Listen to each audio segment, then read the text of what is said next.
In the summer of 1997, a trail of terror swept across the United States, leaving 5 victims in its wake. This was a chilling case of Andrew Cunanan, a man whose killing spree would culminate in one of the most shocking crimes in American history, the murder of fashion icon Gianni Versace. Andrew Cunanan was born in 1969 in National City, California. From a young age, he was known for his intelligence, charm, and photographic memory. But behind the charismatic facade, there were troubling signs. Cunanan had a penchant for exaggeration, often spinning elaborate stories about his wealth and connections. As he grew older, Cunanan became a fixture in San Diego's gay social scene. He was a chameleon, capable of fitting into any environment, always seeking the company of affluent older men who could support his lavish lifestyle. But by the mid-1990s, his life began to unravel.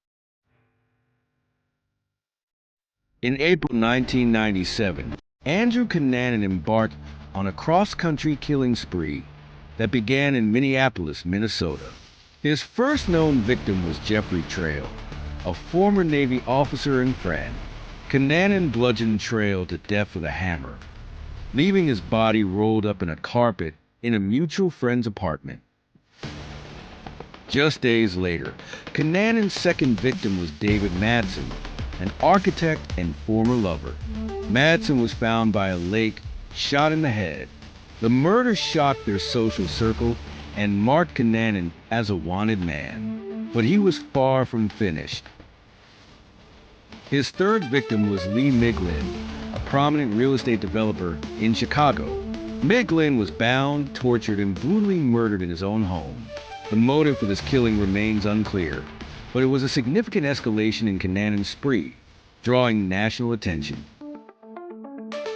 After fleeing Chicago in Miglin's car, Cunanan drove to New Jersey, where he killed his fourth victim, William Reese, a cemetery caretaker, simply to steal his red pickup truck. By this time, Cunanan was one of the most wanted men in America, with the FBI hot on his trail.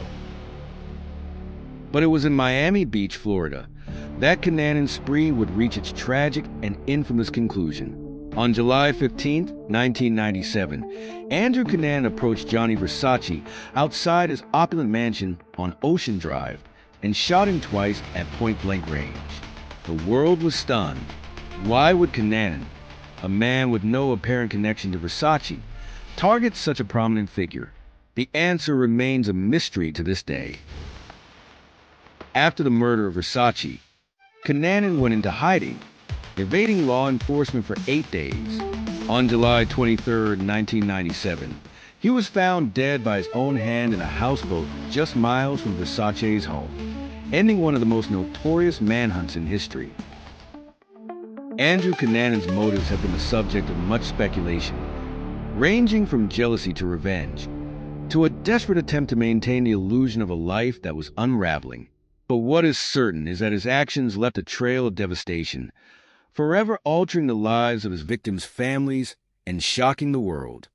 This case serves as a chilling reminder of how a life of deception, desperation, and violence can spiral out of control with deadly consequences.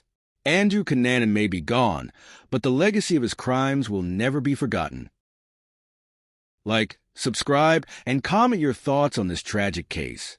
Leave a comment if you'd like to see more true crime stories like this one. Thanks for watching.